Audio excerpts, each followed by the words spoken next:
안녕하세요. 텍사스 숲속에 살고 있는 올리버 쌤입니다. 텍사스에서 전원 생활을 하는 모습을 보고 많은 분들이 대체 땅이 얼마나 크냐, 몇 평이냐 질문을 자주 하시는데요. 6.6에이커, 한국 평수로 따지면 8,000평이 넘는 대지입니다. 잔디깎기에 올라탄 절 보더니 시골 소녀 체리도 몸이 근질거리나 봐요. 아주 능숙하게 후진을 하더니 기어를 바꾸고, 야, 역시 우리다. 시골 소녀답게 넓은 마당을 아주 멋지게 누빕니다. 그런데 아무래도 제가 만든 먼지가 무시할 수준이 아니었나 봐요. 재밌게 잘 타는 것 같더니만 눈이 따가운지, 아이고, 연신 눈을 깜빡이네요. 많이 불편해졌나 봐요. 이렇게 먼지 구름 속에서 일하다 보면 저도 사실 괴롭기는 마찬가지랍니다. 마침 기름이 다 떨어졌네요. 잠깐 쉬는 사이에 눈을 비벼보지만 정말 따갑고 맵습니다. 이 마당 관리를 여름뿐만 아니라 겨울에도 계속해야 한다니. 아마 제 영상을 보는 많은 분들은 도시에 살 테니까 제가 왜 겨울에도 마당 일을 해야 하는지 궁금해 하시겠죠? 왜 잔디깎기를 타고 있는지도 궁금하시죠? 그 이유는 The leaves piled up. 이 아름다운 단풍이 다 떨어졌어. 다 치워야지. 치우지 않으면 밑에 뱀도 생길 수도 있고, 게다가 지나치게 많으면 썩고 냄새가 나기도 하거든요. 힘들어. 눈도 들어가고 폐에 들어가고. 그래서 이제는 한국에서 가져온 미세먼지 마스크를 쓰고 작업을 이어갑니다. 그래도 감사한 건 작년 두산에서 나온 잔디깎기를 사놔서 믹서기처럼 잔디를 그냥 이렇게 시원하게 갈아버리고 있어요. 나중에 공주동과 갈린 낙엽이 합쳐지면 땅이 더 비옥해지는 건 시간 문제겠어요. 그렇죠? 그렇게 1년 12달 내내 피와 땀을 빨아들이는 집. 하지만 정말 아름답긴 해요. 8년 전 한국인 와이프와 이민 생활을 처음 시작하면서 손수 지은 집이니까 더 그렇겠죠. 저도 미국인이긴 하지만 20대 전부를 한국에서 보냈기 때문에 미국에서 다시 적응하는 게 낯설기도 하고 힘들기도 했는데요. 그래도 이 집에서 예쁜 두 아이를 낳고 키우는 걸 보면 어느 정도 이민 생활이 성공했다고 볼 수 있겠죠. 그런데 최근부터, 아니 2년 전부터 이런 생각을 하기 시작했습니다. 우리 미국 이민이 정말 성공한 건가? 옳은 결정이었나? 맨날 우리 문화다, 이건 우리 전통이다. 근데 결국 그 전통을 그냥 노예 제도로 해두나요? 남부이다 보니 백인 우주의를 피할 수 없는 분위기. 그래도 이런 부분은 마음 강하게 먹자고 해볼 수 있겠지만 두 아이를 키우는 가장으로서 현실적인 문제, 그리고 경제적인 문제, 그리고 기후 문제는 마음만 강하게 먹는다고 버틸 수 있는 문제가 아닙니다. 요즘 한국에도 경제 문제가 좀 많죠. 아마 미국은 강대국이니까 문제 없겠다라고 생각하시는 분 많겠지만 실제로는 아닙니다. 그 최근에 근데 그 FOMC 그거 연준이 12월에도 금리 인하를 발표했잖아요. 그래서 많은 사람들이 뭐 내년에 미국 경제가 좋아질 거라는 전망을 많이 하고 있는 것 같아요. 맞아요. 네, 근데 실제로는 모든 계층이 다 괜찮아진다라는 뜻은 아니라고 아니죠. 하는 경제학자들이 많아요. 맞아요. 이거 사실 재미있는 단어인데요. 여긴 바로 K pattern economy라고 합니다. 이렇게 K, K처럼 한국이랑 상관없습니다, 여러분. 올라가는 건 바로 부자들입니다. 네, 부자들이 그냥 계속 자본 소득이 있으니까, 그지? 네, 그래서 더 부자 되고, 그리고 안타깝지만 가난한 사람들이 더 가난해지고, 뭐 인플레이션 때문에 뭐 일자리 없어지니까. 그래서 K 이코노미. 제가 200만 구독자가 있는 대형 유튜버긴 해도 영상을 만들고 편집하고 조회수로 근로소득을 만드는 중산층입니다. 그래서 올라가는 물가를 직격탄으로 막고 있는 셈인데요. 세금으로 이 물가를 체감해 볼까요? 처음 집을 지었을 때 $6,880 내던 재산세, 내년부터는 $8,000불을 내야 합니다. 그리고 1,416불이었던 집보험비는 내년부터는 4,402불을 내야 합니다. 그러니까 집을 소유한 것만으로 1년에 12,400불, 약 1,800만 원이네요. 근데 문제는 앞으로 5년간 한 15% 계속 올라갈 거라는 예상이 있어요. 보통 사람들의 연봉, 뭐 월급 그렇게 막 15%씩 안 올라가잖아요. 그래서 그 K-쉐입 이코노미 나오나 그래서 봐. 그런 것 같아요. 중산층이나 서민층은 이제 노동 소득보다 나가는 돈이 더 커지니까. 근데 이거는 사실 텍사스에는 토네이도도 있고 우박도 있고 태풍, 막 스톰도 있고 다 있어요. 뭐든지 있고 가뭄도 있고. 근데 앞으로도 자연재해가 더 심해질 거잖아요. 그래서 어쩔 수 없이 보험비가 계속 올라갈 수밖에 없는 것 같아요. 근데 문제는 저희는 이 상황에도 감사하게 생각하고 있는 게 대부분의 그 보험사들이 텍사스를 많이 떠났어요. 제일 인기가 많은 회사 뭐 두세 개는 저희 집을 아예 커버를 안 해준대요. 그 코스코 있잖아요. 코스코 보험 안 한대요. 예, 왜 그러냐고 물어봤더니 저희 집 근처에 산불 일어날 가능성이 크대요. 그러니까 차트 보면은 그러니까 앞으로 막 10년 안에 산불 일어날 가능성 뭐 몇 프로 이런 거 나와요. 그래서 저희는 데인저 존이 있대요. 그래서 어쩔 수 없이 비싼 거 만들 수 있어요. 네. 그래도 처음에는 1,800만 원치 더 일을 해보자, 체리랑 스카이만 행복하다면 괜찮아 라고 생각했어요. 하지만 미국의 공립학교의 질이, 교육의 질이 빠른 속도로 망가지고 있습니다.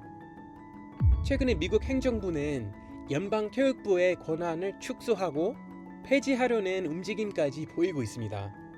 한국으로 치면 대통령이 교육부를 폐지하려고 하는 거라고 보면 되겠네요. 근데 막 그 미국 행정부가 이런 정책을 만들었는데 텍사스가 유독 이 정책을 약간 적극적으로 수용하는 기분이 들어요.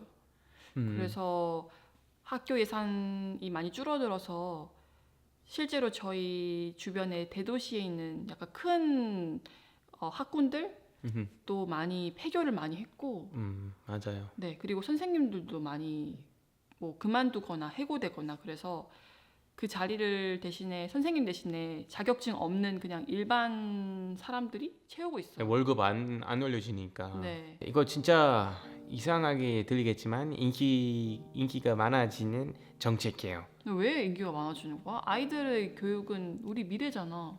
그건 당연한 거 아니야? 한국에서는 교육 되게 중요하게 생각하는데 미국인들은 교육을 중요하게 생각하지 않는 건가요? 뭐 중요하게 생각하죠. 네. 근데 그것도 생각해봐야 돼요. 그러니까 그 K 이코노미 얘기했잖아요. 그 K 이코노미는 그 올라가는 사람들 보통 사립학교로 보내요. 아이들을. 사립학교는 보통 한 달에 뭐 4,500만 원씩 해요. 네, 진짜 좀 비싸요. 학비가. 네. 그래서 이것 때문에 그 원래 가야 하는 공립학교에 그 다니는 숫자가 줄어들잖아요. 근데 숫자 되게 중요해요. 아이들이 없으면 없을수록 학교 펀딩 그거 없어진대요. 이런 얘기가 있어요. 그래서 학교 문 닫는 경우 좀 생기고 있어요. 그리고 또 다른 그룹은 부모들이에요. 근데 좀 마음은 이해할 수 있지만 많은 부모들은 우리 아이들이 이미 다 졸업했는데 내가 왜 이 학교한테 내 세금을 줘야 돼? 약간 이런 태도 때문에 좀 그 학교로 가는 세금을 약간 좀 줄이자라는 그 운동이 계속 커지고 있어요. 네, 그래서 결국 학교 질이 점점 안 좋아질 거는 자명해 보여요. 네, 실제로 저희 이웃 동네 학교는 금요일은 학교를 안 가요. 월, 화, 수, 목만 가고 금, 토일을 쉬거든요. 그 이유를 알아보니까 예산 때문에 선생님의 월급을 충분히 줄 수 없으니까 억지로 휴일을 만들어서 월급을 줄인 거예요. 네. 근데 저희 체리가 다니는 학교도 이유 없이 뜬금없이 뭐 휴일이 아닌데도 쉴 때가 꽤 많아요. 그래서 저희도 추측하고 있어요. 아, 학교 예산이 부족해서 선생님들을 억지로 쉬게 하는구나. 약간 이렇게. 부자 아이들은 어차피 비싼 사립학교 가는 거 문제 없으니까 괜찮고, 그냥 뭐 중산층이나 뭐 저소득층 아이들은 이런 질 낮은 교육에 노출될 수밖에 없는, 혹은 아예 교육이 없는 그런 환경에 노출될 수밖에 없는 그런 뭐 네. 프리덤, 자유, 개인 네. 선택이죠. 뭐. 개인 선택. 네. 교육의 질이 점점 떨어지는 가운데 생존으로 연결되는 더 큰 문제가 있는데요. 바로 기후 변화입니다. 제가 살고 있는 지역의 여름은 38도가 넘는 날이 55일이 넘습니다. 그리고 앞으로 5년 동안 1.5 페렌하이트가 더 올라가고 10년 안에는 2.0 페렌하이트가 더 올라갈 거라고 예상이 되는데요. 지금은 에어컨이 방패막이 되고 있지만 앞으로도 계속 밀려오는 인구, 그에 비해 부족한 전력 인프라를 고려했을 때 더 이상 에어컨이 우리를 지켜주지 않을 것 같다는 생각이 듭니다. 이거는 제가 찾은 자료인데 너무 궁금해서 텍사스 ERCOT라는 보고서를 찾았어요. 이거는 텍사스 기후 변화 그 보고서인데, 이거 실제로 텍사스 정치인들이 이 보고서를 통해서 앞으로 뭐 어떤 데 예산을 쓸지 계획을 한다고 하더라고요. 그만큼 공신력 있는 보고서인데, 당장 내년부터 공급이 6.2% 정도 부족할 거라고 공식적으로 발표가 됐어요. 그러니까 당장 내년부터 여름에 정전이 일어날 수밖에 없다. 일어날 수밖에 없다라는 뜻이죠. 준비하세요. 네, 준비 어떻게 해요? 에어컨이 없으면 그냥 죽는 거죠. 여기 텍사스는 약간 여기 40도 넘어요. 여름에 41, 42도 넘는데 특히 노인 그리고 당연히 아이들 뭐 저희 아이들 뭐 두 살, 4살 이런 아이들 특히 그거 뭐라고 해야지 그 몸이 작아서 자기 체온을 제대로 뭐 성인만큼 유지할 수 없어서 더 빨리 더위를 먹고 당연히 응급실 가야 될 가능성 크죠. 근데 문제는 응급실 가면 노인들이랑 아이들이 엄청나게 많으니까 거의 마비 상태일 거예요. 사실 제가 체리를 출산하기 막 2주 전에도 텍사스에 전력망이 생겨서 다 2021년. 멈췄거든요. 네, 2021년 그때 사실 300명 정도가 추워서 사망했고, 그건 공식적인 데이터이지만 그러니까 비공식적인 데이터가 비공식적인 한 800명 정도 죽었을 죽었다는 거라고. 얘기가 있어요. 울타리 집에 가져와서 집 안에서 막 태우고 그 작은 히터 같은 거가 프로페인 히터 집 안에서 쓰다가 막 죽는 사람도 있었고. 근데 문제는 계속 여기 데이터 센터가 생기고 있고, 그리고 사람들도 계속 유입되고 있어요. 대기업이 사람들을 이제 하이어하니까. 그래서 몰려오는 인구는 많은데 전기는 부족하다. 게다가 그 다른 주들은 다 서로 연결돼 있는데 텍사스만 단독적으로 분리돼 있어서 전력난 문제가 생겨도 그냥 알아서 뭐 프리덤이죠. 뭐. 프리덤, 자유죠. 뭐. 네, 부럽네요. 아니 웃긴 얘기가 아니야. 이거는 재난이야. 네, 재난이에요. 그 우리가 재난이 오는 걸 보고 있어 지금. 맞아요. 40도에 우리는 1시간, 2시간 버틸 수 있을까? 42도에? 버틸 수는 있지. 솔직히 성인은 버틸 수 있지. 그냥 문제는 노인이랑 아이들. 어린이들. 그게 가장 큰 문제죠. 아마 무슨 목욕해야지 막 엄청 차가운 물. 근데 전기 없으면 물 안 나올 수도 있고. 왜 안 나와? 그 펌프 때문에. 아, 그 우물에 그 연결된 펌프 있어요. 그 펌프에 전기 없으면 물 안 나와요. 물도 못 먹네 그러면? 그런데 기후 변화보다 저희의 생명을 더 무섭게 위협하는 존재가 또 있습니다. 바로 의료 시스템입니다. 미국에 처음 이민 왔을 때 월 676달러 내던 의료보험비, 같은 보험이 내년부터는 월 2,600달러입니다. 그러니까 한 달에 무려 약 400만 원을 내야 한다는 뜻이에요. 네, 진짜 비싸요. 다 합쳐보자. 그 재산세, 건강보험 비용, 그리고 그리고 집보험비. 집보험 이거 다 합치면 아까 계산해 봤는데 1년에 한 4,500만 원 정도 나와요. 가만히 있어도 이거 내야 됩니다. 그냥 세 개만 내도 네, 세 개만 내도. 굶어 죽어도. 네, 굶어 죽어도. 그리고 이거는 10%씩 올라간다고 치면 그 내후년에는 5,500 될 수도 있고. 좋은 투자 5,500만 원. 같아 이거. 진짜 투자인가 투자했으면. 무슨 투자? 아 투자하고 싶다 여기. 이거 투자해야 되나? 보험 회사. ETF? 근데 10% 동시에 하나도 안 올라가네. 웃깁니다. 이건 끔찍한 얘기예요. 아 수익이 10% 나는 데가 어디 있어? 근데 지출이 10%씩 나간다고. 어떡해. 근데 이렇게 비싸게 돈을 내서 좋은 의료 서비스를 받으면 그렇게 돈이 아깝지 않을 것 같아요. 왜냐면 아깝지 않죠. 우리 건강의 뭐 안전망이라고 생각하면 되니까 사실 건강보다 중요한 게 어디 있겠어요. 근데 너무 서비스가 좋지 않아요.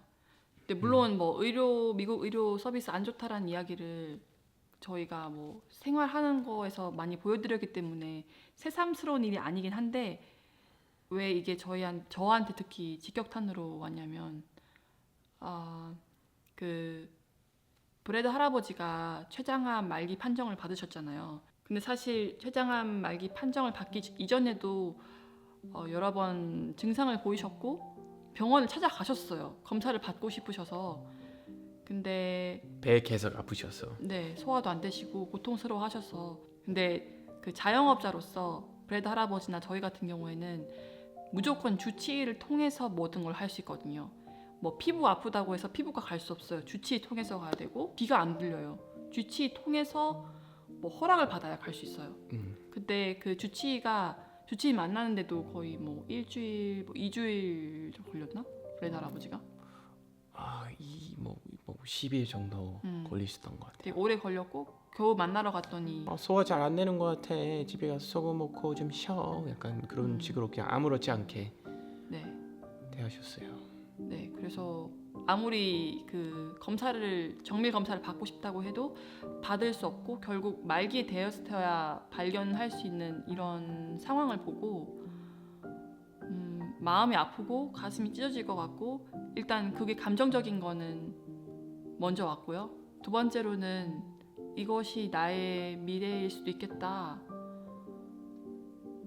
이런 위기가 나한테 찾아오면 어떡하지? 약간 이런 이성적인 무서움, 두려움이 저희를 덮치기 시작했어요. 저희는 두 아이들을 키우는 막중한 책임감을 가지고 있잖아요. 제가 만약에 아팠는데도 진단을 제대로 못 받아서 말기 되어서야 알게 되면 어떡하지? 그러면은 우리 애들 어떡하지? 그런 생존적인 위협?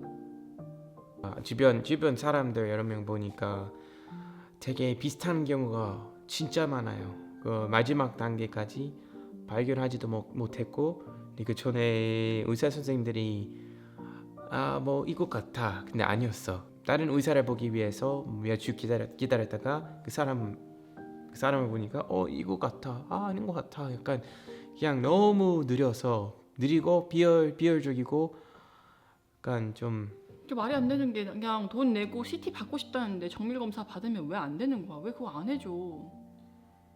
왜 안 해주는 거야? 진짜 이해가 안 되네. 미국에서 CT가 너무 비싸서 그런 거 아니야? 그래서 돈 아끼기 위해서 보험회사들이 뭐라고 하니까 모르겠어요. 근데 막 한 달에 450만 원 받고 있는데 왜 이런 대접을 받아야 되는지도 모르겠고 그래서 그냥 뼈저리게 느껴요. 이곳은 그냥 뭐 아프면은 소모품처럼 없어지는 곳이구나. 약간 이런 느낌? 네, 여러분 2년 동안 고민했던 문제인데 그 인플레이션 그리고 특히 병원 문제 때문에 저희는 완전히 마음을 먹었습니다. 네, 이 집은 완전 소중하고 아름답지만 이 이민 생활을 끊어야 될 것 같아요. 근데 이 이민 생활을 끊으려면 문제 두 가지가 있습니다. 첫 번째, 할아버지 브래디랑 시간을 오래 보내고 싶어요. 두 번째, 떠난다면 어디로 갈까요? 네, 그리고 떠나게 되면 뭐 아이 2명도 있고 강아지 2마리도 있고 고양이 3마리 있어서 이동하는 과정 자체가 진짜 복잡하고 어려울 것 같아요. 그래서 이것 때문에 저는 스트레스 매일매일 받고 있어요. 고민도 많이 합니다. 이 티셔츠 12월에 왜 티셔츠 입냐면 지금 여러분 여기 텍사스엔 거의 27도입니다. 네, 텍사스예요. 아무튼 네, 이것도 좀 이 문제 때문에 또 떠나고 싶죠. 너무 어려워요, 여러분.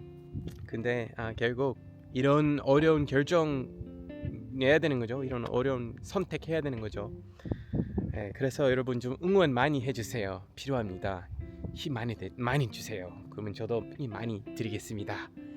네, 아무튼 오늘의 표현 pile up, 뭔가 쌓일 때 쓰는 표현입니다. pile up. Leaves piled up in my backyard. 이렇게 말할 수 있어요. 혹은 가끔 막 약간 그 고지서 같은 거 많이 나오잖아요. 뭐 전기세, 병원비, 보험비, 뭐 물세 한꺼번에 약간 그 쏟아지는 것처럼 느끼잖아요. The bills keep piling up. The bills keep piling up. What am I gonna do? 이렇게 말할 수 있어요. 영상 마지막에 예문 쓰니까 꼭 확인해 보세요. 그럼 다음에 봐요. 빠이. 바이바이 여러분. 한국은 지금 좀 춥다고 들었는데 추위를 이쪽으로 좀 보내주시겠어요? 더워요. 진짜 더워요. 오늘의 표현 내일 모레는 쌓이다. 크리스마스인데 pile 더운 up. 크리스마스 보내. I have to clean up the leaves that piled up on my lawn. I have to clean up the leaves that piled up on my lawn. The snow piles up on the edge of the sidewalk every winter. The snow piles up on the edge of the sidewalk every winter. The playroom always piles up with toys so fast. The playroom always piles up with toys so fast. Bills just keep piling up lately. Maybe I need a second job. Bills just keep piling up lately. Maybe I need a second job. 냠냠 다시 먹어. 물고기 하이 해봐봐요.